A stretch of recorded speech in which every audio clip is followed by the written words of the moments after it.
ప్రార్థన చేసుకొని ఈరోజు ఆదివారపు ఆధారాన్ని మనం ప్రారంభించుకున్నాం. మమ్మల్ని మిక్కిలిగా ప్రేమించిన మా పరలోకపు తండ్రి, నాయన ఈ ఉదయకాల సమయంలో తండ్రి అయా నీ మందిరంలో నాయన మిమ్మల్ని ఆరాధించేటువంటి గొప్ప భాగ్యాన్ని మాకు ఇచ్చినందుకు తండ్రి నీకు వేలాది స్తుతులు స్తోత్రములు నాయన యేసయ్య. ఇదిగో తండ్రి అయ్యా మా జీవితంలో మరొక దినాన్ని మాకు ఇచ్చినందుకు నాయన ముందుగా మీకు వేలాది స్తుతులు స్తోత్రములు నాయన యేసయ్య.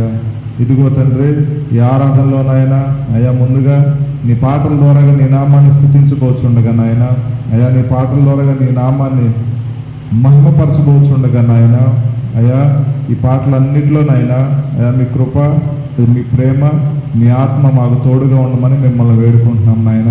అదేవిధంగా తండ్రి అయ్యా ఇంకెంతో మంది రావాల్సిన వారిని నాయన అయ్యా ఎవరు త్వరగా వచ్చేందుకు కృప చూపించమని మిమ్మల్ని వేడుకుంటున్నాం నాయన యేసయ్య.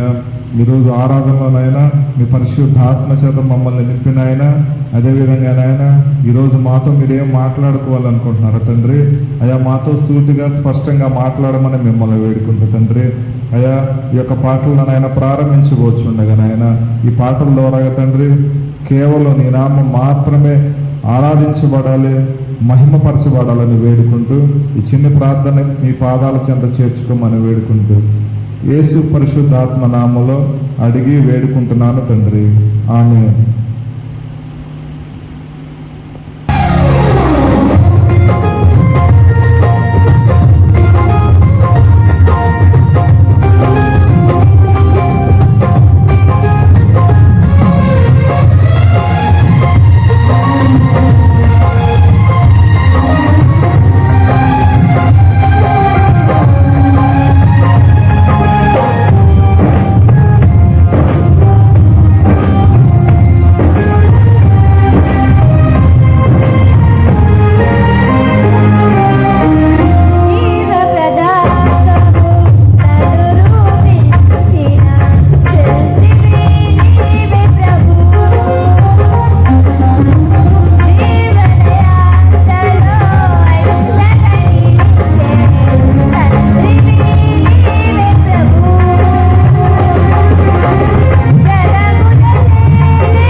మనందరికి వచ్చిన పాటే జగముల నేలే పరిపాలక జగతికి నీవే ఆధారమా అనే పాట పాడుకుంటూ దేవుని నామాన్ని ఘనపడతాం.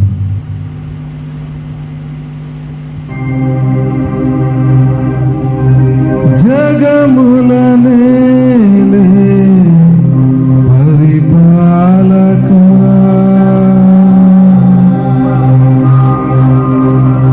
జగతికి నీవే ఆధారమా.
దేవుని నామానికి మహిమ కలుగును గాక.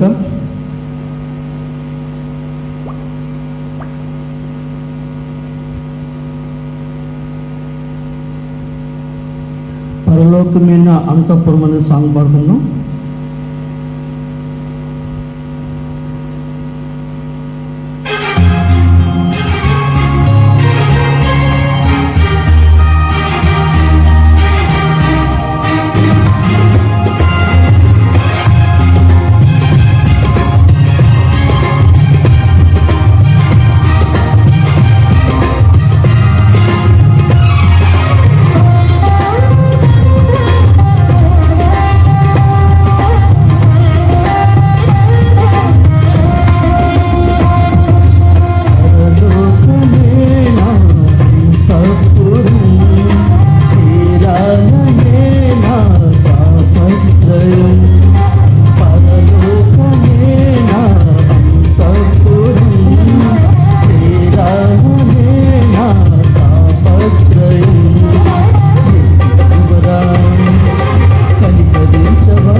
పరలోకమే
సర్వలోక నివాసులారా దేవుని గూర్చి సంతోష గీతము పాడుడి, ఆయన నామ ప్రభావము కీర్తించుడి.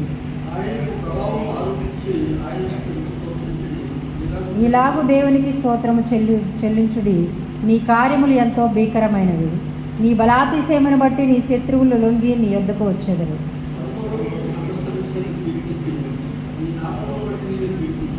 దేవుని ఆశ్చర్య కార్యములను చూడరండి. నరుల ఎడల ఆయన జరిగించు కార్యములను చూడగా ఆయన భీకరుడై ఉన్నాడు.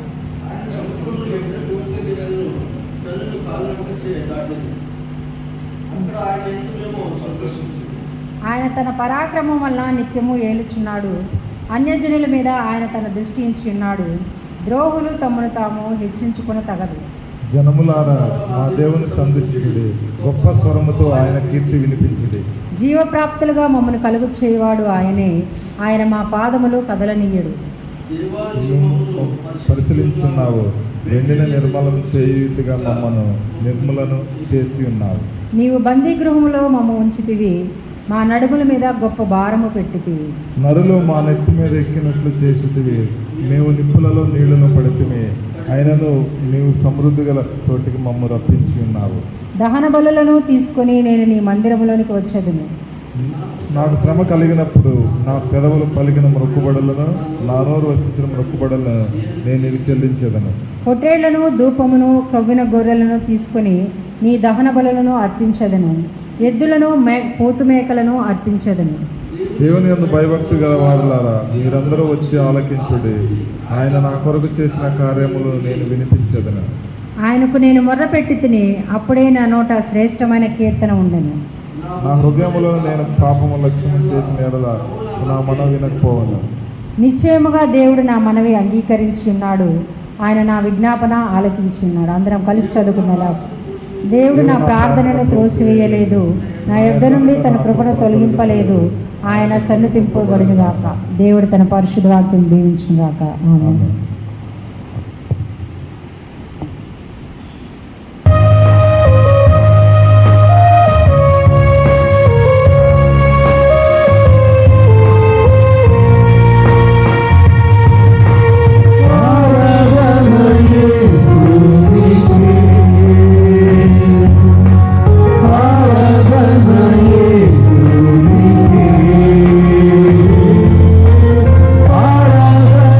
Yes.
వెంబడించెదా, నీ చిత్తమునే చేసేదా, నీ బాటలోనే నడిచెదా, నీ వాక్యములోనే నిలిచెదా, నిన్ను వెంబడించెదా.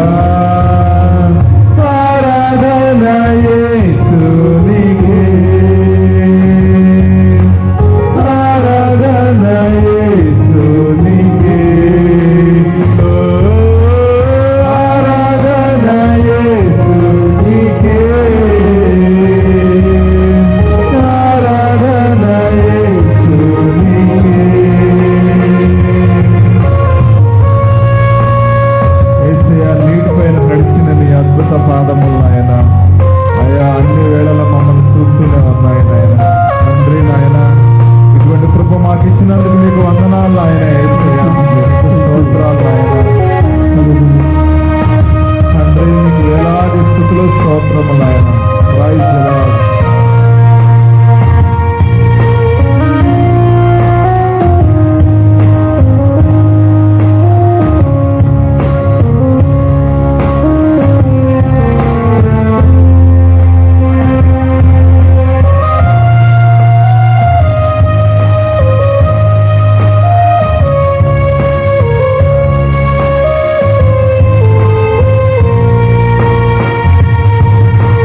నీటిపైన నడిచిన నీ అద్భుత పాదములు చూచుచూని నడిచెదా అన్ని వేళలా.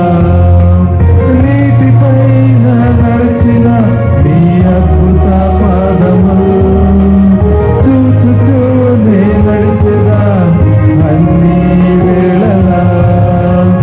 ఆరాధన యేసునికే, ఆరాధన యేసునికే, ఓ ఆరాధన యేసునికే, ఆరాధన యేసునికే. హల్లెలూయా. చిత్తమునే చేసెదా, నీ బాటలోనే నడిచెదా, నీ వాక్యములోనే నిలిచెదా, నేను వెంబడించెదా. నీ చిత్తమునే చేసెదా, నీ వాక్యములోనే నడిచెదా, నీ వాక్యములోనే నిలిచెదా, నేను వెంబడించెదా.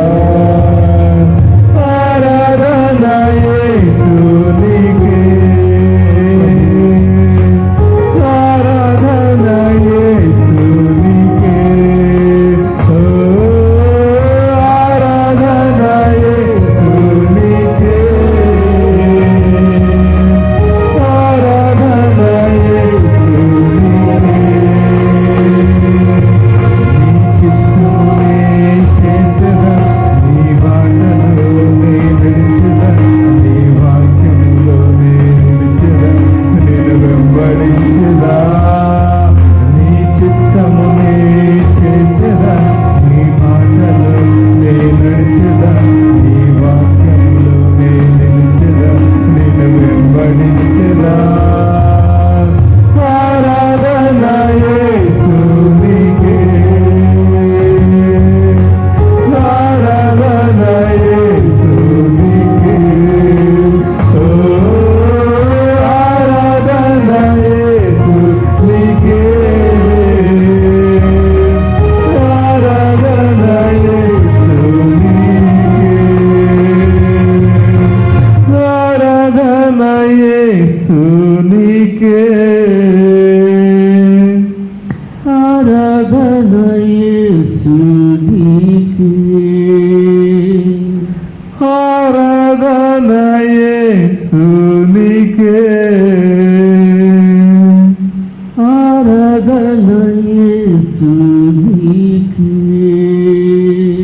నీ చిత్తమునే చేసెదా, నీ పాటలోనే నడిచెదా, నీ వాక్యములోనే నిలిచెదా, నిన్ను వెంబడించెదా. నీ చిత్తమునే చేసెదా, నీ పాటలోనే నడిచెదా, నీ వాక్యములోనే నిలిచెదా, నిన్ను వెంబడించెదా.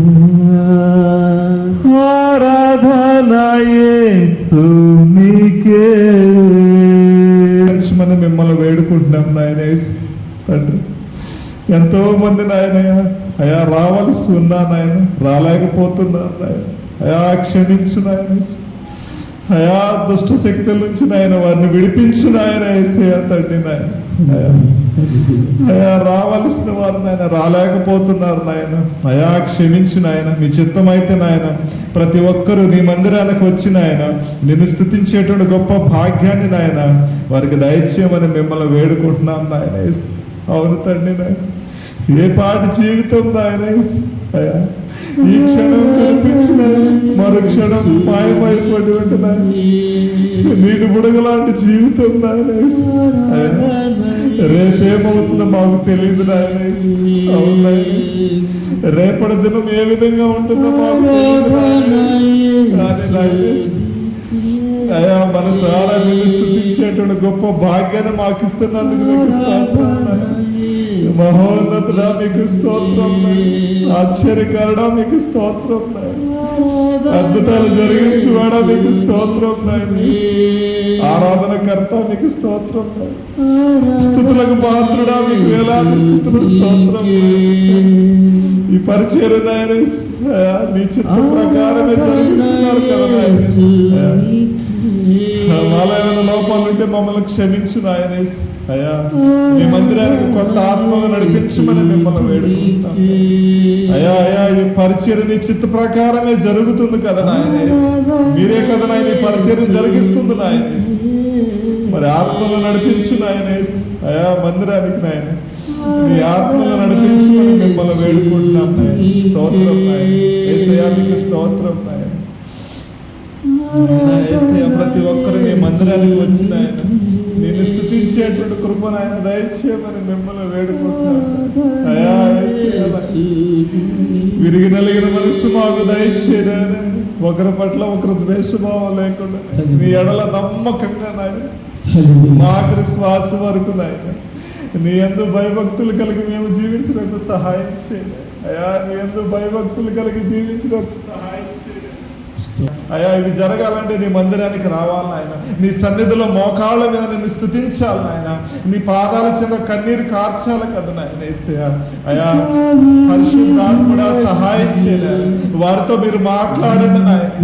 ఈ క్యాంపస్ లో ఎంతో మంది నాయన రావాలని ఆసక్తితో ఉన్నారు నాయన. దుష్టుడు వారిని రానియకుండా అడ్డుకుంటున్నాడు నాయన. అయా అయా ఇప్పుడే తండ్రి ఆ దుష్ట శక్తుల నుంచి ఆయన విడిపించిన ఆయన. యేసు నామల దుష్ట శక్తులు బంధించబడను గాక.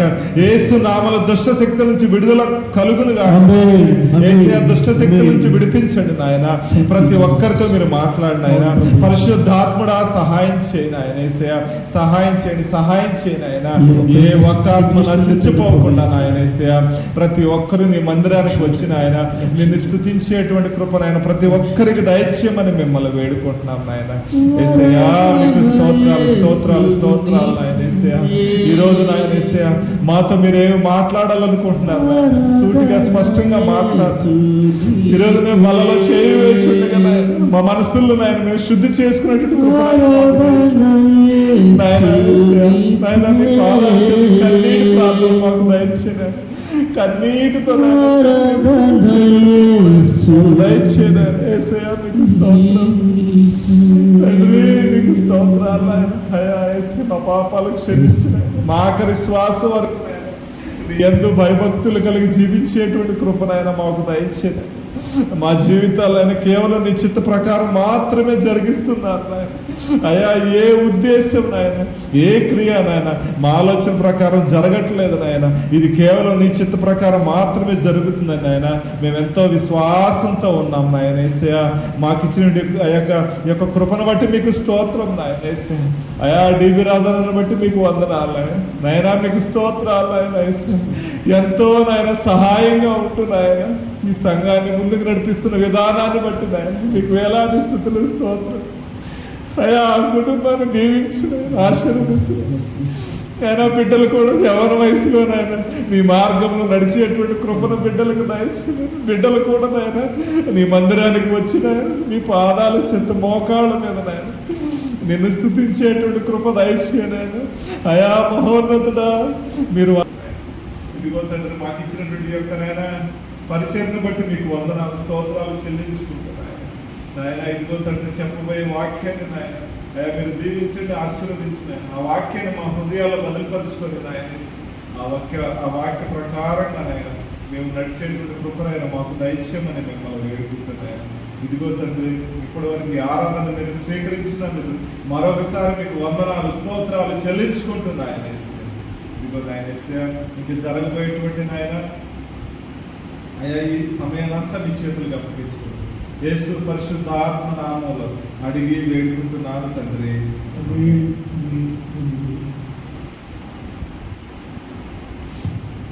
దిగి నీళ్లు కదిలించుట కలదు. నీరు కదిలింపబడిన పిమ్మట మొదట ఎవడు దిగినో వాడు ఎట్టి వ్యాధి గలవారైనను బాగుపడును. కనుక ఆ మంటపములలో రోగులు గుట్టువారు గుట్టువారు ఊచకాలు చేతులు గలవారు గుంపులుగా పడి ఉండేది. అక్కడ 38 ఏళ్ల నుండి వ్యాధి గల ఒక మనుషుడుండెను. యేసు వాడు పడి ఉండేది చూసి వాడు అప్పటికి బహుకాలం నుండి ఆ స్థితిలో ఉన్నాడని ఎరిగి స్వస్థపడబోతున్నావా అని వాడిని అడుగగా ఆ రోగి, అయ్యా నీళ్లు కదిలింపబడినప్పుడు నన్ను కోనేటిలోకి దించుటకు నాకు ఎవడనూ లేడు కనుక నేను వచ్చినంతలో మరి అప్పుడు నాకంటే ముందుగా దిగునని ఆయనకు ఉత్తరం ఇచ్చాను.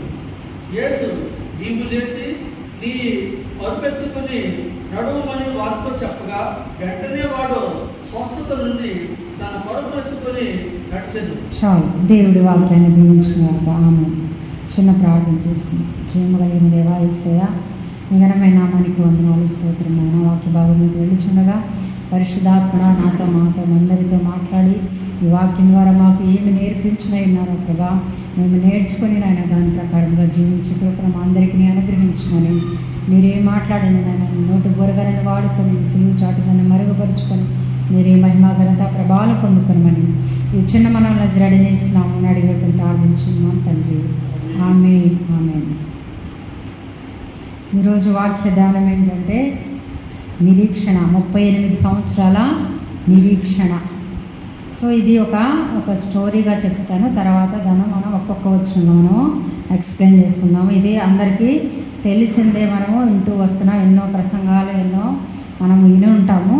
కానీ మరలా ఒకసారి దేవుడు మనతో ఏం మాట్లాడతాడో మనము విన్నాం. ఇక్కడ యూదుల పండుగ ఒకటి వచ్చిందంట. యూదుల పండుగ వచ్చింది అంటే యూదులు ఆ రోజుల్లో యెరూషలేములో సో ఈ యూదులకి 3 ముఖ్యమైన పండుగలు ఉండేవి. పస్కా పండుగ, తర్వాత రొట్టెల పండుగ, తర్వాత పర్ణశాలల పండుగ, గుడారాల పండుగని. సో ఆ విధంగా 3 పండుగలు ఉండేవి. ఆ 3 పండుగలకు కూడా ఎక్కడెక్కడైతే ఈ యూదా ప్రజలు, ఇశ్రాయేల్ ప్రజలు తప్పిపోయారో వాళ్ళందరూ కూడా ఏం చేస్తారంటే ఆ పండుగ రోజు వాళ్ళందరూ కూడా అక్కడ కలుసుకోవటం జరుగుతూ ఉంటుంది అనమాట. అట్లానే ఇక్కడ కూడా ఆ యెరూషలేములో అక్కడ ఒక పండుగ వాతావరణం కనబడతా ఉంది. కొంతమంది చెప్తారు ఇది పస్కా పండుగ అంటారు, కొంతమంది పర్ణశాలల పండుగ ఉంది. ఇక్కడ 6వ అధ్యాయంలో మనం చూస్తే అది పస్కా పండుగ ఉంది.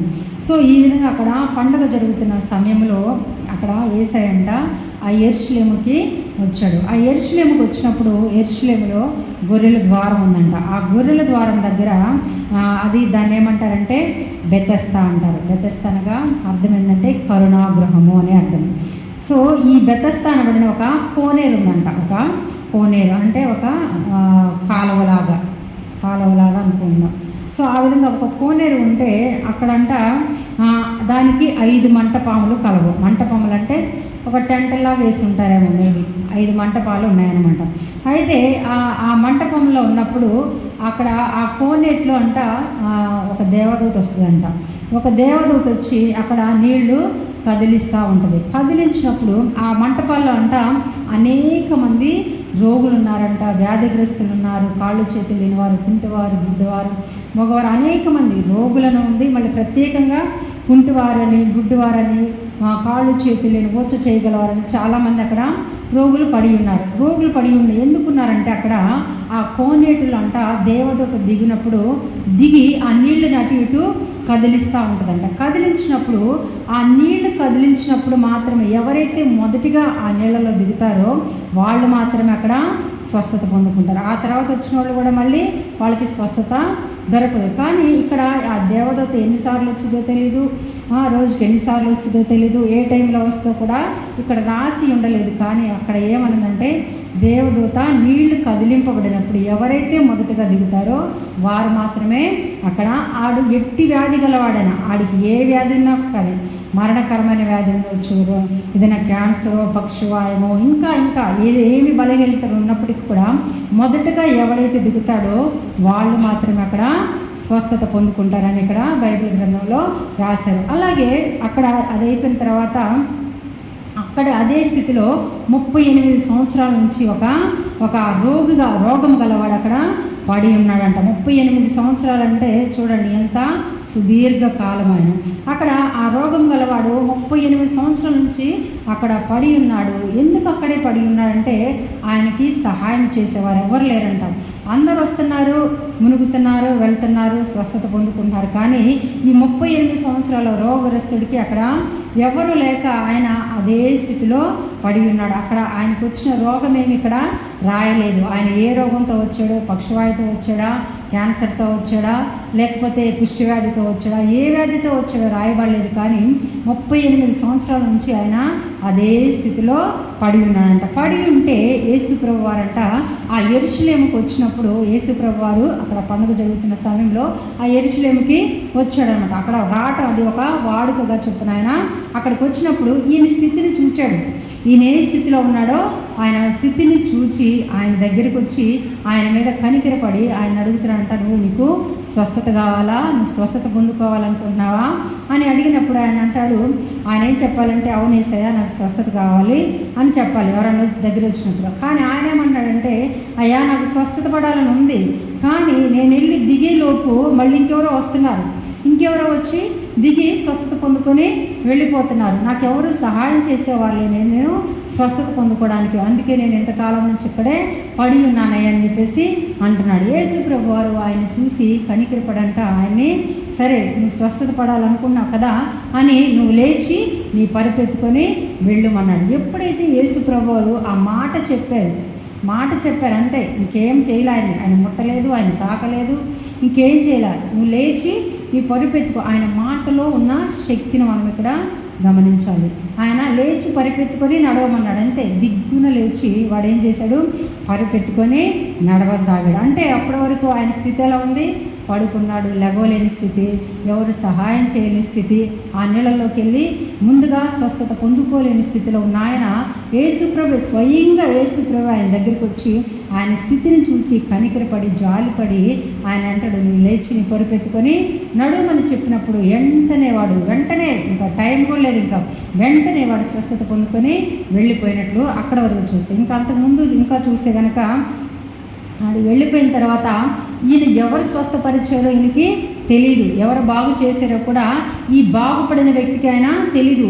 ఎవరు వచ్చి నువ్వు నన్ను నువ్వు స్వస్థపడతావా అని అడిగిన వ్యక్తి ఎవరో ఈయనకి తెలీదు. ఆయన యేసయ్యా ఈయన గ్రహించలేదు. కానీ ఈయన ఎప్పుడైతే స్వస్థత పొందుకున్నాడో అక్కడ కొంతమంది పరిసయ్యులు శాస్త్రులు ఆ యూదుల ఆచార ప్రకారం ఏంటంటే విశ్రాంతి దినము ఆదివారం దినమున ఎవరు కూడా స్వస్థత పొందుకోకూడదు, ఎవరు ఏ పని చేయకూడదు, వాళ్ళు ఏ స్థితిలో ఉంటే ఆ స్థితిలోనే ఉండాలి. అది ఇంకొక దినం నువ్వు బాగుపడవచ్చు, కానీ ఆదివారం అక్కడ నువ్వు బాగుపడకూడదు, నువ్వు స్వస్థత పడకూడదు, నువ్వే పని చేయకూడదు. అదొక వాళ్ళకి ఒక నియమము, ఒక ఆచారం అనమాట. సో ఎప్పుడైతే వీడు స్వస్థత పొందుకున్నాడో వాళ్ళందరూ కూడా వీడి మీదకి వచ్చేస్తారు. నువ్వు ఎలా స్వస్థత పొందుకుంటావు, ఇది ఆదివారం కదా, నువ్వు స్వస్థత పొందడానికి అర్హుడు కాదు కదా, ఒకవేళ ఆజ్ఞను అతిక్రమిస్తే అక్కడ వాళ్ళకి రూల్ ఏంటంటే రాళ్లతో కొట్టి చంపుతారు. అది వాళ్ళ ఆచారం, వాళ్ళ యొక్క రూల్ అనమాట. సో ఆ విధంగా ఉన్నప్పుడు ఈయన అంటున్నాడు, నాకు తెలీదు నాకు ఎలా స్వస్థత వచ్చిందో, ఎవరో ఒక ఆయన నా దగ్గరకు వచ్చి నువ్వు స్వస్థత పడాలని ఆశపడుచున్నావా, నువ్వు స్వస్థత పొందుకుంటావు అన్నాడు. నేను అన్నాను. ఆయన వచ్చి నన్ను నువ్వు లేచి నీ పొరిపెత్తుకొని నడవమన్నాడు. అంతే నాకు తెలుసు, కానీ ఆయన ఎవరో నాకు తెలియదని చెప్పేసి అంటాడు.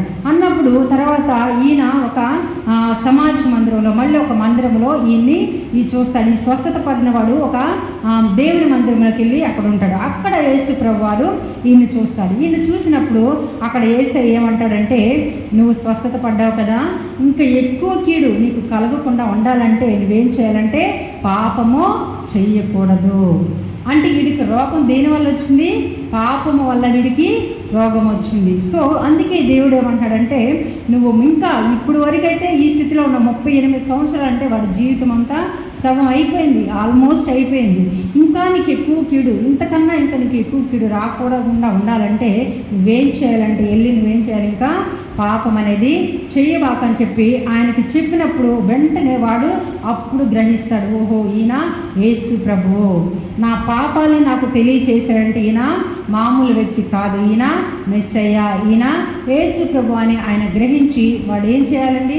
యేసు ప్రభుకి కృతజ్ఞత చెప్పాలి. అయ్యా నువ్వు నన్ను బాగు చేసినందుకు నీకు కృతజ్ఞత చెప్పాలి. కానీ ఈయనేం చేశాడు తెలుసా? వెంటనే ఎవరైతే పరిసయ్యులు ఉన్నారో, ఎవరైతే ఆ పెద్దలు యాజకులు ఉన్నారో వాళ్ళ దగ్గరికి వెళ్ళిపోయి చెప్తాడు, నన్ను బాగు చేసిన వాడు యేసయ్య అని చెప్పేసి అక్కడ చెప్తాడు. అక్కడ చెప్పగానే అంటే ఆయన ఉద్దేశం ఏంటో మనకు తెలియదు, కానీ ఒకవేళ మరి దేవుని పట్టించాలనా లేదా తన మీదకి శిక్ష వస్తుందా, ఆ శిక్షను తప్పించుకోవాలని చెప్పాడో ఆ ఉద్దేశం మనకు తెలియదు. కానీ ఆయన ఆ మాట చెప్పగానే అక్కడ ఉన్న ప్రధాన యాజకుల కంట బాగా కోపం వస్తుందంట. కోపం వచ్చి యేసు ప్రభుని ఇంకా బాగా హింసించినట్లు, ఇంకా ఆయన్ని అక్కడ 16 వచ్చినట్టు యేసుని ఇంకా బాగా యూదులు హింసించినట్లుగా ఇక్కడ మనము చూస్తాం. ఈయన స్వస్థత పొందుకున్నాడు, కానీ కృతజ్ఞత అనేది లేని వ్యక్తిగా మనకి ఇక్కడ కనబడతా ఉంది. సో ఇదంతా జరిగిన ఒక స్టోరీ అనమాట. అయితే దీన్ని మనము ఏ విధంగా దీన్ని ఆత్మీయంగా మన జీవితంలో అన్వయించుకున్నాం అనేది మనం ఒకసారి చూస్తా వెళ్దాం. రెండవ వచనం, యెరూషలేములో గొర్రెల ద్వారం దగ్గర బెతెస్దా అనబడిన ఒక కోనేరు కలదు, దానికి 5 మంటపాములు, దానికి 5 దీన్ని ఎలా వివరిస్తారంటే, ఉదాహరణగా ఈ బెతెస్దా ఇది 5 మంటపములు, 5 ఆదికాండము నిర్గమకాండం ధర్మశాస్త్రం ఉంది కదా, ఆ ధర్మశాస్త్రానికి అనుబంధంగా దీన్ని ఆత్మీయంగా వర్ణిస్తారు. అలాగే ఈ బెతెస్దా కోనేరు అనేది ఒక దేవాలయంగా వివరిస్తూ ఉంటారు. ఈ కోనేరు దగ్గరికి వచ్చే ఈ రోగుల్ని ఎవరో కాదు, మనమందరము కూడా అంటే ఆ స్థితిలో ఉన్నవారమే. అంటే ఈ 5 మంటపాలు ధర్మశాస్త్రాన్ని సూచిస్తున్నాయి కాబట్టి ఈ ధర్మశాస్త్రం వల్ల మీకు పాప విముక్తి కలగదు, పాపం యొక్క రక్షణ పోదు. ఎప్పుడైతే నీళ్ళు అంటే దేనికి సాదృశ్యంగా ఉన్నాయంటే బాప్తిసానికి సాదృశ్యంగా ఉన్నాయి. అలాగే ఆ దేవదూత వచ్చి అక్కడ కదిలించబట్టం అంటే దాన్ని వాక్యానికి సాదృశ్యంగా ఉన్నది. నువ్వు మందిరంలోకి వచ్చినప్పుడు దేవుని వాక్యం విని మారు మనసి పొంది రక్షణ పొందుకుంటేనే నీకు పాప క్షమాపణ, పాపము నుంచి విడుదల. అంతేగాని ఈ 5 మంటపాములు ఏమన్నా ఉన్నాయో ధర్మశాస్త్రాన్ని ఏదైతే సూచిస్తున్నాయో అవి మీకు దానివల్ల మీకు పాప విముక్తి లేదు, రక్షణ లేదు అని చెప్పేసి మనకి ఇక్కడ కనబడతా ఉంది. తర్వాత అక్కడ ఆయా సమయములకు దేవదూతలు కోనేటిలో దిగి నీళ్లు కదిలించటం కలదు. ఇక్కడ తర్వాత నీళ్లు కదిలింపబడిన పిమ్మట మొదట ఎవడి దిగునో వాడు ఎట్టి వ్యాధి గలవాడైనను బాగుపడిన గనుక ఆ మంటపంలో రోగులు, గుడ్డివారు, కుంటివారు, ఊచకాలు చేతులు గలవారు గుంపులుగా పడి ఉన్నారు. ఇక్కడ మనం చూస్తే గనక అక్కడ ఒక నియమం ఉందండి. అదేంటంటే బెతెస్దా అంటే ఒక దేవుని మందిరముగా మనం పోల్చుకోవచ్చు. అక్కడ ఆ బెతెస్దా అనే దగ్గరికి ఆ మంటపంలో అనేక మంది రోగులు అక్కడికి వచ్చారు. కానీ అక్కడ ఒక నియమం ఉంది, ఒక నియబద్ధత ఉంది. అక్కడ నువ్వు స్వస్థత పొందుకోవాలన్నా, అక్కడ నీకు ఆ విడుదల కలగాలన్నా కూడా అక్కడ ఒక నియమం ఉంది, ఒక నియబద్ధత ఉంది. అది ఏంటంటే నువ్వు ముందుగా వెళ్ళాలి. అక్కడ నీళ్లు కదిలింపబడినప్పుడు ఎవడైతే మొదటిగా వెళ్తాడో వారు మాత్రమే అక్కడ స్వస్థత పొందుకుంటారు. నువ్వు తర్వాత వచ్చి నువ్వు మళ్ళీ స్వస్థత పొందుకుంటానంటే అక్కడ కుదరదు, అక్కడ దొరకదు. సో మనం ఇక్కడ ఈరోజు ఈ వాక్యం ద్వారా మనకేమి నేర్చుకోవచ్చు అంటే, మనము దేవుని మందిరంలో అన్నిట్లో మనం ఏం చేయాలి? మొదటిగా ఉండాలి, ముందుగా ఉండాలి. దేవుని సన్నిధికి రావడానికి ఆసక్తి కలిగి ఉండాలి, ముందుగా ఉండాలి. ప్రార్థించుటలో, వాక్యము చదవటలో, అన్ని విషయాల్లో కూడా మనము ముందుగా ఉంటేనే మనము ఆ ఆశీర్వాదాన్ని మనము పొందుకుంటాము. చూడండి, ఈయన 38 సంవత్సరాల నుంచి అక్కడే పడి ఉండటానికి గల కారణం ఏంటంటే, ఈయన ఆ స్థితి నుంచి రాలేకపోవడానికి కారణం ఏంటంటే, మొదటగా ఆయన వెళ్ళలేకపోవటం. అక్కడ చాలా మంది ఉన్నారంట, గుంపులుగా పడి ఉన్నారు. ఏ రోగంతో వచ్చారో కూడా తెలియదు. కానీ ఇక్కడ ఇప్పుడు కోనేరు ఇక్కడే ఉందనుకోండి, మనమందరం రోగులము. ఎవరికి తగ్గ అంటే వాళ్ళకి సహాయం చేసేవాళ్ళు ఉన్నారు. కాబట్టి వాళ్ళు ఎప్పుడైతే దేవదూత కదిలిస్తుందో వెంటనే వెళ్ళి వాళ్ళు స్వస్థత ఈయనకైతే అటు భాగ్యం లేదు. ఎందుకంటే ఈయనకి ఏమైందంటే, ఈయన కదలలేని స్థితిలో ఉన్నాడు.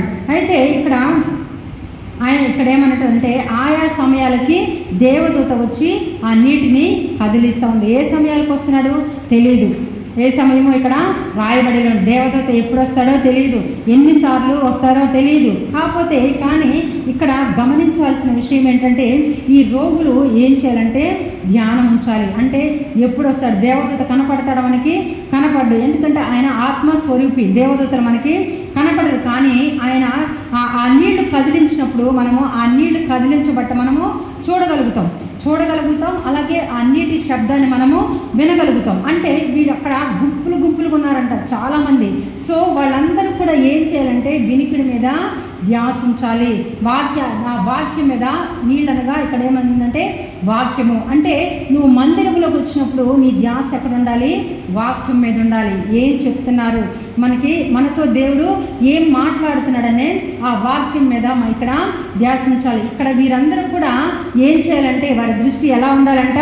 నీళ్లు ఎప్పుడు కదిలింపబడతాయి, ఎప్పుడు దేవదూత అయితే కనిపించదు, కానీ నీళ్లు ఎప్పుడు కదిలింపబడతాయి, ఎప్పుడు అని చెప్పేసి వారు ఎప్పుడు కూడా ఎల్లప్పుడు కూడా ఎలా ఉండాలంట? సిద్ధంగా ఉండాలి. సిద్ధంగా ఉండి, అంటే ఇక చూడు, తోపులాట ఉంటుందా లేదా? ఇప్పుడు ఎవరికైనా ఆ స్థితిలోకి వచ్చినప్పుడు నేను బాగుపడాలి, నేను ముందు వెళ్ళాలని అక్కడ ఎవరికైనా ఆశ ఉంటుంది. ఆశ ఉంటుందా ఉండదా? స్వస్థత పడాలని. సో అక్కడ ఆశ ఉన్నప్పుడు, కానీ ఆ తోపులాట ఇంకా ఎంతో కిక్కిరిసి ఉండొచ్చు జనం, కానీ ఎవ్వరూ వెళ్ళినప్పుడు అక్కడ నీకు ఉపయోగం ఉండదు. కానీ ఎప్పుడైతే దేవదూత నీళ్లు కదిలిస్తాడో ఆ సమయానికి, ఆ టయానికి ఎవరైతే అందులో దిగుతారో వాడు ఎలాంటి వ్యాధి అయినా కూడా వాడు బాగుపడతాడు. సో మనం ఏం చేయాలి? మనము దేవుని మందిరానికి ఏం చేయాలి? త్వరపడి రావాలి, వేగిరముగా రావాలి. ఇక్కడ మనం దేవుని సన్నిధిలో మనం ఇక్కడ చూస్తే కనుక మనము చాలా ఎలర్ట్గా ఉండాలి, చాలా ధ్యాసగా ఉండాలి. దేవుని వాక్యం పట్ల మనకు శ్రద్ధ కలిగి ఉండాలి. దేవుడు ఏం చెప్తున్నాడు? మనతోనే మాట్లాడుతున్నాడు. దేవుని మాటకి లోబడాలి, దేవుని మాటకి విధేయత కలిగి మనము జీవించాలి. లేకపోతే ఆశీర్వాదాన్ని మనము పొందుకోలేము. మనము మందిరాలు ఇక్కడ వీళ్ళు ఎక్కడున్నారండి? బెతెస్దా పడే ఆ కోనేరు దగ్గరే ఉన్నారు. అంటే అది వాళ్ళు మందిరములో ఉన్నారు, సంఘములోనే ఉన్నారు. కానీ వీళ్ళు ఏం చేస్తున్నారు? స్వస్థత పొందుకోలేని స్థితి. ఎందుకంటే మొదట రాలేని స్థితి. అంటే నువ్వు మొదటిగా దీవించబడాలన్నా, నువ్వు ఆశీర్వదించబడాలన్నా నువ్వేం చేయాలి? మన మందిరానికి ఆసక్తి కలిగి రావాలి. ఇక్కడ అన్నది ఎవడైతే మొదటిగా దిగుతాడో వాడు మాత్రమే స్వస్థత పొందుకుంటాడు. అక్కడ గుంపులుగా ఉన్నారు. మరి ఇప్పుడు వాళ్ళందరూ ఎప్పుడు స్వస్థత పొందుకోవాలి? చూడండి ఇంకా. సో మనం ఏం చేయాలంటే, ఎవడైతే మొదటిగా దిగుతాడో మనము కూడా ఆ మొదటి స్థితిలో మనము ఉండాలి. దేవుని ఆశీర్వాదాలు పొందుకోవాలంటే మనం ఏం చేయాలి? మొదటిగా ఉండాలి. అన్నిటిలో మొదటి స్థితిలో ఉండాలి. నువ్వు మందిరానికి రావడానికి మొదటి స్థితిలో ఉండాలి. వాక్యం చదవడానికి ఆసక్తి మొదటి స్థితిలో ఉండాలి. ప్రార్థించే విషయంలో మొదటి స్థితిలో ఉండాలి. ఇతరులకు సహాయం చేసే స్థితిలో మొదటిగా ఉండాలి. అలాగే మందిర పరిచర్య విషయంలో మొదటిగా ఉండాలి. మనకి ఆశీర్వాదం కావాలన్నా, మనకి దీవెన కావాలన్నా, మనకి స్వస్థత కావాలి, అది ఆత్మీయంగా కావచ్చు, అది శారీరకంగా, ఏ విధంగానైనా నువ్వు ఏదైనా మేలులు పొందుకోవాలంటే నువ్వేం చేయాలి? మొదటిగా దేవుని సన్నిధిలో సమయాన్ని గడపాలి. మొదటి సమయం మనం ఎవరికి ఇవ్వాలంటే, మొదటిగా మన ప్రయారిటీ, మన సమయాన్ని ఎవరికి ఇవ్వాలంటే మనము దేవునికి అప్పగించినప్పుడే మనము ఆ ఆశీర్వాదాన్ని మనము పొందుకుంటామని ఇక్కడ దేవుడు మనతో మాట్లాడుతూ ఉన్నాడు. తర్వాత మనం చూస్తే అదే 4వ వచనంలో, వాడు ఎట్టికి వ్యాధి కలవాడైనను వాడు బాగుపడను గనుక ఆ మంటపంలో రోగులు, గ్రుడ్డివారు, కుంటివారు, ఊచకాళ్ళు చేతులు గలవారు గుంపులు గుంపులుగా పడి ఉన్నారంట. ఎంతమంది? గుంపులు గుంపులు. అంటే ఎవరెవరికి ఏ రోగం ఉందో తెలియదు. అలాగే ఇక్కడ ఈ 38 ఏండ్ల నుంచి పడి ఉన్నాడు కదా, ఆయనకు కూడా ఏ రోగం ఉందో ఇక్కడ కరెక్ట్గా రాసి ఉండలేదు. ఒకవేళ ఆ రోగం కనుక మనకు తెలిసి ఉంటే, ఓహో ఈ రోగము ఇలా ఉండేది, ఇట్లా ఉంటుంది, దీనికి ట్రీట్మెంట్ ఇది, సో ఈ వీడి పరిస్థితి ఇలా ఉండేది అని మనం చెప్పుకోగలము. కానీ ఇక్కడ ఈ 38 ఏండ్ల నుంచి ఉన్న ఆ రోగి యొక్క రోగం కూడా ఇక్కడ మనకి ఇక్కడ రాయబడలేదు. కానీ పై వచనాల్లో వాడు పాపము చేత ఆ రోగం అనేవాడు అనుభవిస్తున్నట్లు మనము చూస్తాం. పాపం అంటే, రోగం అంటే ఒక శరీర రోగమే కాదు. మనలో గర్వం ఉండొచ్చు, అహంకారం ఉండొచ్చు, అసూయ ఉండొచ్చు, దేశం ఉండొచ్చు. వీడికి ఏ రోగం అనే పాపం ఉందో కానీ తెలియదు. కానీ మనము ఒక ఆత్మీయంగా ఆలోచిస్తే కనుక మనము కూడా అటువంటి రోగంతో పడి ఉన్నాము. ఇక్కడ రోగులు, అనేకమైన రోగులు, అంటే సంఘములో కూడా అనేక మంది ఇలాంటి స్వభావం కలవారు చాలామంది ఉంటారు. అందరం ఒకే విధంగా ఉండలేరు. కానీ ఇక్కడ కూడా చెప్తున్నారు, చాలామంది ఆ కోనేటి స్థలము, ఆ బెత్తెస్తా అనబడిన ఆ మందిరములో, ఆ సంఘములో అనేక మంది రోగులు ఉన్నారంట. చాలామంది రోగులు ప్రార్థన అంటే దేవుని సన్నిధికి రాలేని వారు కావచ్చు. ఇంకా ఇంకా ఇంకా చాలా మనం పెట్టుకోవాలి. ఒకవేళ మన జీవితానికి ఏది సరిపోతుందో అది మనం అక్కడ పెట్టుకుంటే గనక మనము ముందుకి వెళ్ళలేము. ఇక్కడ రోగులు చాలామంది ఉన్నారు. అలాగే అక్కడ ఎవరెవరు అంటే గుడ్డివారు ఉన్నారు. గుడ్డివారు అంటే చూచి కూడా చూడలేని స్థితిలో ఉన్నారు. దేవుని కార్యాలు చూస్తూ ఉంటారు, కానీ కొంతమంది దేవుని సన్నిధికి రాలేని వారు ఉంటారు, కృతజ్ఞత లేని వారు ఉంటారు. అలాగే అక్కడ కుంటివారు ఉన్నారు. అంటే ఎప్పుడు కూడా పడిపోయే స్థితిలో ఉంటారు.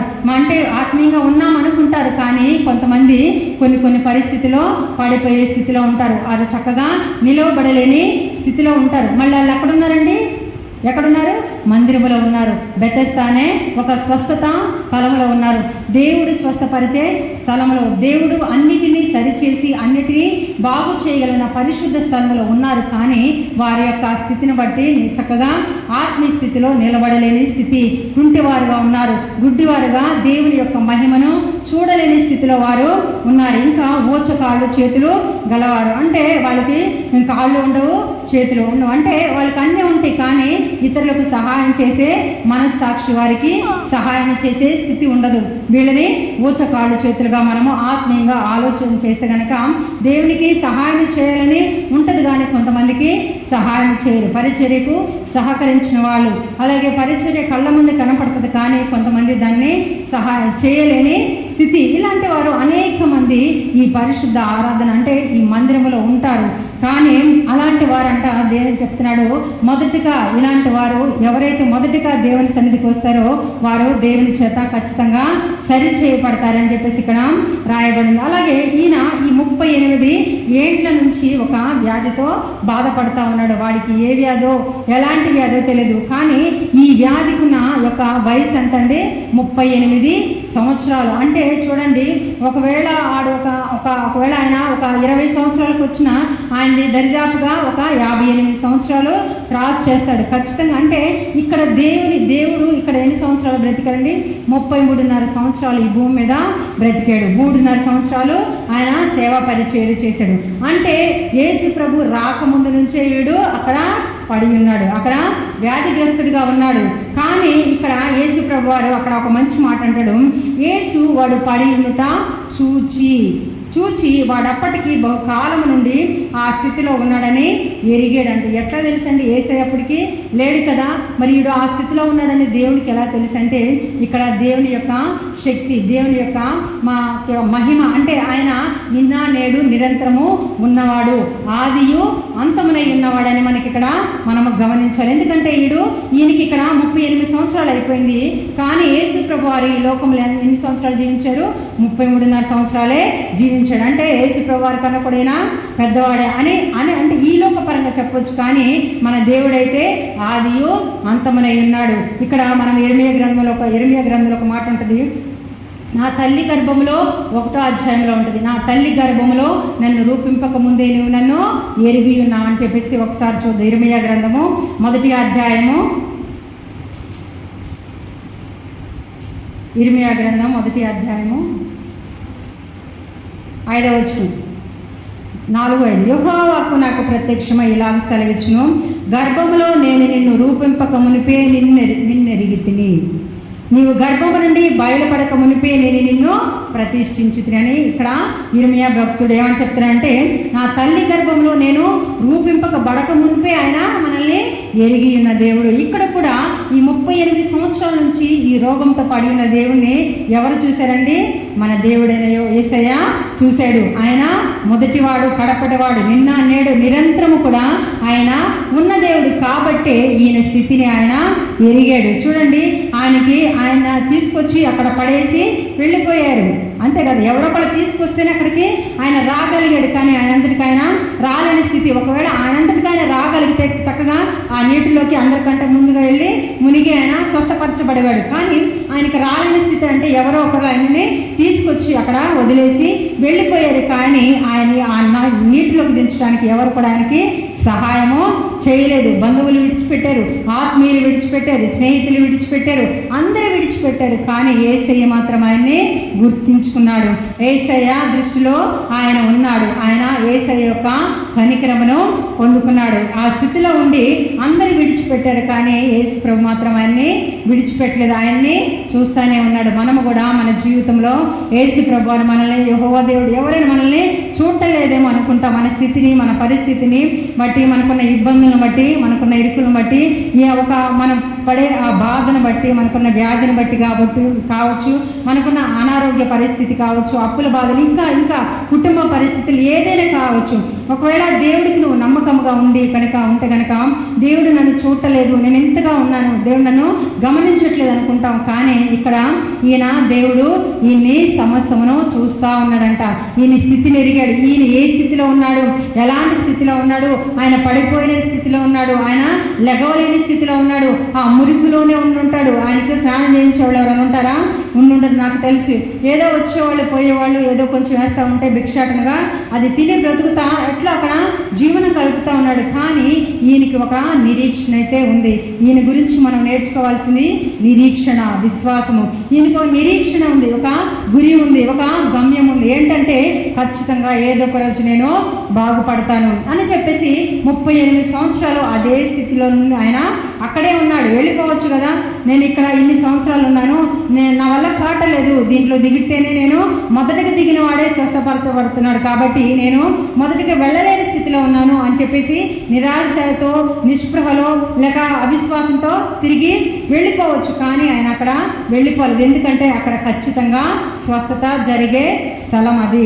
ఇక్కడ దేవుని మందిరంలో ఖచ్చితంగా నీకు విడుదల కలిగే స్థలం ఇది. నీ పాపాలను క్షమించే దేవుడు ఖచ్చితంగా ఉన్న స్థలం ఇది. నీకు మారు మనసు వచ్చే స్థలము ఖచ్చితంగా ఇదే. కాబట్టి ఆయన దాని మీద విశ్వాసం ఉంచాడు. కాబట్టి ఆ వ్యాధితో ఆయన 38 సంవత్సరాలు ఉన్నప్పటికీ కూడా ఒక నిరీక్షణతో ఆయన ఎదురు చూస్తున్నాడు. ఇదంతా ఎవరు చూస్తున్నారంటే యేసు ప్రభు అక్కడ చూస్తూ ఉన్నాడు. ఈయన స్థితి చూస్తున్నాడు. ఈయనకి ఎవరు లేరన్న స్థితి కూడా యేసు ప్రభుకి తెలుసు. ఎవరు లేరు, చాలామంది రోగులు ఉన్నారు, కుంటివారు, గుడ్డివారు, మూగవారు, కాళ్ళు చేతులు, అందరికీ వారు సహాయం చేస్తున్నారు. ఎవరొకళ్ళు వస్తున్నారు, సహాయం చేస్తున్నారు, వాళ్ళు స్వస్థత పొందుకొని వెళ్ళిపోతున్నారు. ఈయన యొక్క సీనియారిటీ చూడండి, ఆయనకి ఎంత 38 సంవత్సరాలు అంటే ఈయన వెనకొచ్చిన వాళ్ళు బాగుపడుతున్నారు, ఈయన ముందు వచ్చిన వాళ్ళు కూడా బాగుపడుతున్నారు. కానీ ఈయన అదే స్థితిలో ఉంటే ఎవరు చూసారండి? మన యేసయ్య చూస్తున్నాడు. మన యేసయ్య ఎవరంటే సృష్టికర్త. నీవు నేను గర్భములో పిండములో ఉండక మునిపే ఆయన మనల్ని ఎరిగి ఉన్న దేవుడు. కాబట్టే ఈరోజు మనము ఈ స్థితిలో ఇక్కడ మనము దేవుని సన్నిధిలో కూర్చుండగలిగాం. ఆయన ప్రణాళిక, ఆయన ఉద్దేశము, ఆయన చిత్తము మన పట్ల ఉన్నది. కాబట్టే ఈరోజు మనం ఇక్కడ కూర్చుండగలిగాము. ఆ స్థితిని చూచి ఆయన పడి ఉండే ఆ స్థితిని చూచి యేసు ప్రభువే స్వయంగా ఆయన దగ్గరికి వచ్చేసాడు. చూడండి, అక్కడ ఎంతమంది రోగులు ఉన్నారు, ఎంతమంది బాగుపడాల్సిన వారు ఉన్నారు. కానీ ఆయన ఎవరి దగ్గరికి వెళ్ళాడా?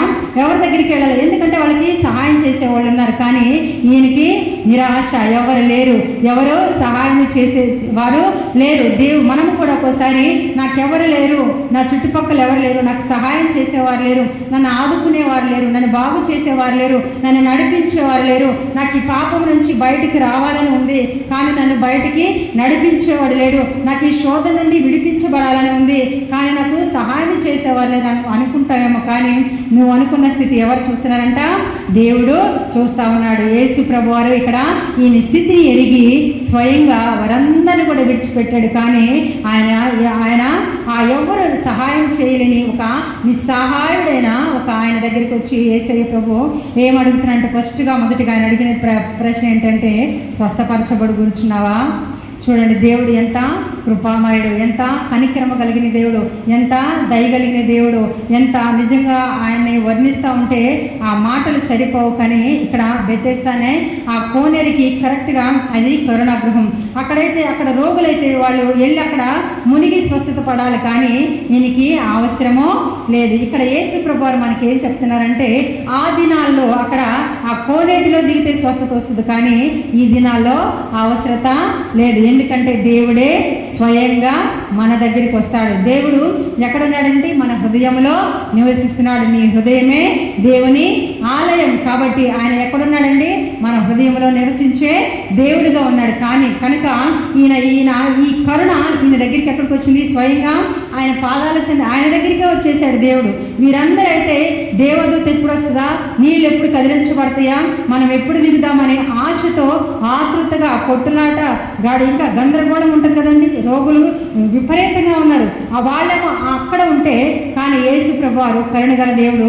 ఆయనంట మన కొరకు 2020 సంవత్సరాల క్రితమే మన కొరకు ఈ భూమి మీదకి వచ్చి మరణించి మన పాపములు మన శాపములన్నిటి కొరకు ఆయన శిలువ మీద వేసుకొని మన స్వస్థత కూడా ఆయన పొందిన గాయాల్లో మనకి స్వస్థత ఉంది. అంటే అన్నిటినీ ఆయన ఆ శిలువతో తీసివేసేసాడు. మన పాపాలని తీసివేశాడు, మన బాధల్ని, మన వ్యాధుల్ని, మనకున్న కష్టాల్ని, మనకున్న ఇరుకులు అన్నీ కూడా తీసేశాడు. కానీ మనం మాత్రమే ఆ బాధని మన మీద ఇంకా మోసేసుకుంటా ఉన్నాము. మన భారాన్ని మనమే మోస్తున్నాము. కానీ ఇక్కడ ఏసై అంటాడు, ప్రయాసపడి భారం మోసుకున్న సమస్తమైన జనులారా నా యొద్దకు రండి, నేను మీకు విశ్రాంతిని కలుగు చేస్తానని. మనమైతే మన భారాన్ని మనం మోసుకుంటాం కానీ మనము గ్రహించలేనిది ఏంటంటే యేసు ప్రభువారు ఆల్రెడీ సిలువలో మన భారాన్ని, మన పాప భారాన్ని కొట్టివేశాడు, మన రోగాన్ని తీసివేశాడు. ఆయన పొందిన గాయాల్లో మనకి స్వస్థత ఉంది. అదే మనం ఇక్కడ నేర్చుకోవాలి. స్వయంగా యేసు ప్రభువారే ఆయన పడి ఉన్న స్థితిని ఎరిగి స్వయంగా దేవుడే ఆయన దగ్గరికి వచ్చాడు. ఆయన దగ్గరికి వచ్చి అడుగుతున్నాడు, నీకు స్వస్థత కావాలా అని అడుగుతున్నాడు. అప్పుడు ఎవరైనా ఏమంటాడండి? ఎవరికైనా ఒక వ్యక్తి ఆల్రెడీ ఆయన నిరాశలో ఉన్నాడు, నిస్పృహలో ఉన్నాడు, ఆయనకి ఏమీ చేయలేని ఒక నిస్సహాయ స్థితిలో ఉన్న ఒక వ్యక్తి వచ్చి నీకేమైనా సహాయం కావాలంటే ఎలా ఉంటుంది? ఒక్కొక్కసారి కొంతమంది ఈ అనుకోవచ్చు, అంటే లోకపరంగా మనం ఆలోచిస్తే వీడే మనుషులే, నేను వచ్చింది ఇక్కడికి స్వస్థపడటానికే కదా వచ్చింది, మళ్ళీ స్వస్థపడతావైందని నేను అడుగుతున్నాను, ఈయనకి ఎటకారం ఉందా అని అనుకోవచ్చు. కొంతమంది అయితే కొన్నిసార్లు అయితే ఏమనిపిస్తుందంటే ఒక ఆశ అనేది కలుగుతుంది. ఒకవేళ ఈయన నాకు సహాయం చేయడానికి వచ్చాడేమో, నాకు ఎవరు సహాయం చేసేవారు లేరు కదా, ఈయన వచ్చి నన్ను ఆ నీళ్ళలో దింపి నాకు ఈ బాధ నుంచి నాకు విడుదల కలుగు చేస్తాడేమో అని చెప్పేసి ఈయనలో ఒక ఆశ అనేది కలుగుతుంది. రెండు విధాలు కూడా ఇక్కడ ఆశ కలుగుతుంది. కానీ ఇక్కడ కూడా యేసు ప్రభువారు ఎప్పుడైతే ఆయన అడుగుతాడో నీకు స్వస్థత కావాలంటే ఈయన ఏమంటాడంటే, అయ్యా స్వస్థత పడాలని ఆశ ఉంది కానీ నాకు ఎవరో సహాయమో చేసేవారు లేరు అని చెప్పేసి యేసు ప్రభువారు అన్నప్పుడు యేసు ప్రభువారు నేను వెళ్ళి నీ పరుపెత్తుకొని నడవమని ఆయనతో చెప్పడం మనం ఇక్కడ చూస్తాము. కనుక మనము కూడా ఏ స్థితిలో ఉన్నా, నిస్సహాయ స్థితిలో ఉన్నా, నిరాశలో ఉన్నా మనము భయపడాల్సిన అవసరం లేదు. ఎవరు లేరు నాకు, ఎవరు సహాయం చేసేవాళ్ళని భయపడాల్సిన అవసరం లేదు. కానీ యేసు ప్రభు స్థితిని ఎరిగి స్వయంగా నీ దగ్గరకు వచ్చి నిన్ను బాగు చేసేవాడుగా ఉంటాడు, నిన్ను పాపం నుంచి విడిపించేవాడుగా ఉంటాడు. నీకు ఏది కావాలన్నా కూడా ఆయన నీకు సహాయం చేయడానికి ఆయన సిద్ధముగా ఉన్నాడు. ఆయనకి అసాధ్యమైనది ఏది లేదు కానీ ఆయనకి సమస్తము కూడా సాధ్యము. నువ్వు ఏ స్థితిలో ఉన్నా, నువ్వు ఎలాంటి స్థితిలో, ఎందుకంటే ఆయన మన సృష్టికర్త కాబట్టి మనల్ని బాగు చేయడానికి ఆయన సమర్థత గలవాడు. ఆయన ఆల్రెడీ మన పాపముల నుంచి మనకి విడుదల ఇచ్చాడు, మన స్వస్థతల నుంచి కూడా ఆయన పొందిన గాయాల్లో మనకి స్వస్థత కలిగింది. కాబట్టి ఇక్కడ మనం ఏం గమనించాలంటే ఆయన స్వయంగా దేవుడే మన దగ్గరికి రాగలిగాడు. అక్కడ వారి నమ్మకం ఏంటంటే, వారి విశ్వాసం ఏంటంటే, ఆ రోజులో ఆ నీటిలోకి వెళ్తే బాగుపడతాము. కానీ ఈ దినాల్లో దేవుడు మనకిచ్చిన ఒక కృపావరం ఏంటంటే, దేవుడే స్వయంగా మన దగ్గరికి వచ్చి మన బాధను ఎరిగి, మన స్థితిని ఎరిగి, మనల్ని విడిపించే స్థితి, మనల్ని బాగు చేసే ఆ పరిస్థితి నుంచి వాటన్నిటిని కూడా తప్పించగలిగిన గొప్ప దేవుడు అని చెప్పేసి ఈరోజు మనం ఇక్కడ నేర్చుకున్నామని నేను నమ్ముచున్నాను. దేవుడు ఈ చిన్న వాక్యాన్ని దీవించునుగాక. ఆమేన్. జీవము కలిగిన దేవా, కృప కలిగిన తండ్రి, మహిమగల రాజా, నీ ఘనమైన నామానికి వందనాలు, స్తుతులు, స్తోత్రం నాయనా. ఆశ్చర్యకరుడు, అద్భుతకరుడు, ఆలోచనకర్త నీకు వందనాలయ్యా. యేసు ప్రభువానికి స్తోత్రం నాయన. వాక్యం ద్వారా నా తండ్రి మీరు మాతో మాట్లాడిన విధానాన్ని బట్టి నీకు వందనాలు, స్తోత్రం నాయన. అయా నిజంగానైనా మేమేమి ఏ స్థితిలో పడి ఉన్నా కూడా ప్రభా, అయా నువ్వు మమ్మల్ని ఎరిగిన దేవుడు నా తండ్రి, అయా నువ్వు మమ్మల్ని చూచే దేవుడు నాయన, మా హృదయ అంతరంగములు నాయన నువ్వు పరిశోధించే దేవుడుగా ఉన్నావు కనుక నాయన, అయా మా ఆత్మీయ స్థితి ఎలా ఉంది, అయా మేము ఏ స్థితిలో పడి ఉన్నాము, లెగవలేని స్థితిలో ఉన్నామా, అయా నాయన లోకములో పడి ఉన్నామా, పాపములో పడి ఉన్నామా, ఆత్మీయంగా ఇంకా దిగజారిపోయే స్థితిలో ఉన్నామా, నీ సన్నిధికి ముందుకు రాలేని స్థితిలో ఉన్నాము, ప్రార్థించలేని స్థితి, వాక్యము చదవలేని స్థితి, ఏ రోగముతో మేము బాధపడుచున్నామో నా తండ్రి, అయా నాయన మమ్మల్ని మేము పరిశీలించుకుంటున్నాయన ఈ వాక్యము ద్వారా నాయన మేము సరిచేయబడటానికి సహాయం ఇచ్చి ఈ దినం నుంచి నాయన ప్రభా శ్రద్ధగా నీ సన్నిధికి ముందు రావాలి, నీ వాక్యాన్ని చదవాలి, ప్రార్థించాలి అనే ఆసక్తి నాయన మా అందరిలో నాయన అటువంటి అనారోగ్యం ఉంటే తీసివేసి అయా స్వస్థపరిచి మమ్మల్ని బాగు చేసి అయా నీ మహిమకు పాత్రలుగా, నీ ఆత్మీయ స్థితిలో ఎరిగి నీకు మహిమ తెచ్చే బిడ్డలుగా మమ్మల్ని అందరూ కూడా ఇక్కడ ఉన్న ప్రతి ఒక్క బిడ్డను కూడా సిద్ధపరిచి మీరే మహిమ ఘనత ప్రభావాలు పొందుకున్నామని ఈ చిన్న మనములు నజరేయుడైన యేసు నామములో అడిగి పెట్టుకుని పొందుకుని నామ మా ప్రియ పరలోకమందున మా తండ్రి. ఆమేన్.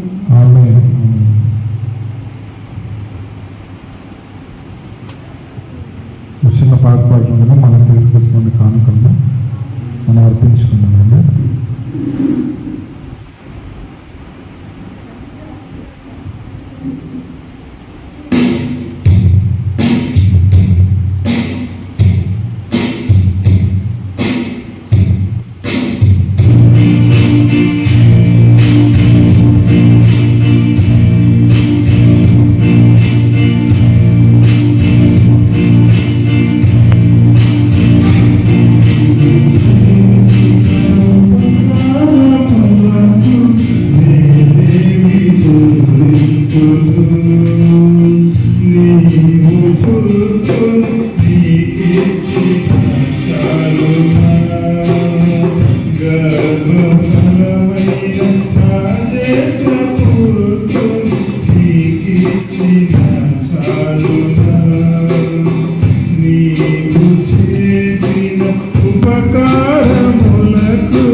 యేసు పరిశుద్ధ నామములో అడిగి వేడుకుంటున్నాం తండ్రి.